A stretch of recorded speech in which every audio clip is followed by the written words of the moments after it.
dachee jaalawwanii adda kee bareenni baay'ee simatamu kee dhufanii nyaanni kee caccabsaa dhugaatiin aannani bifa diddiimatu qeerransa gootonni ardiin Oromiyaa diina jala bultee jaarraa kumaatamaaf cunqursaadhaan turtee diinni nitti atee dhiiga keenya dhugde bakkee adda addaa Oromiyaa keessa ka'iiti falmadhumaa cal jettee teessa cabbii dilallooftuu jedhan Antartikaan Oromiyaa halaali ajaa'iba taarikaa daggalaa bosonni qabeenya albuudaa dhokatanii saamu hundaa suutaan laggiin qabna nullee gannaalee fi waabee durirraa jalqabee kan ummata dhaabe midhaan gosa hedduu garbuu fi qaamadiin isa nu balleessite kan keetuma badiin namuu mirga qabaa mallattoo eenyummaa addunyaa kanarratti hundinuu keessumaa Oromiyaa jiituu yaa biyya saawwanii dureetti qabaattuu beekamoo midhaanii garbuu qamadii fi xaafii mishingaan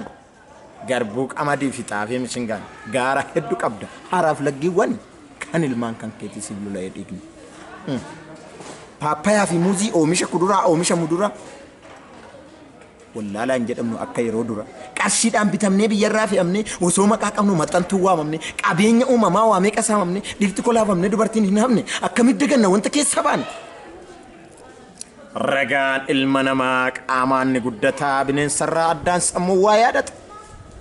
tooftaan nu tuttuqee iyya sayyasiin morkee biyya ta'inna saamu albuudaa fi warqee ummanni Oromiyaa kan kaabaa fi kibbaa of irraa fageessaa wantoota sin jibbaa doktoras ni qaba yaa hayyuu siyaasaa atuu ni beekta maafan maqaa kaasaa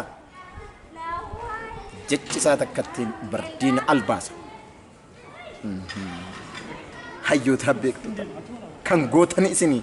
soorata rasaasa gumaa isaan kanaa yoo lubbuun jiraadha nu hima baasa maal jedhee si waamu maqaasiif moggaasii baadhaa hatuqoo jedhu sagalee ol kaase isa mootiin uumaa gooftaan nu badhaasa hata walitti deebiin subscribe godha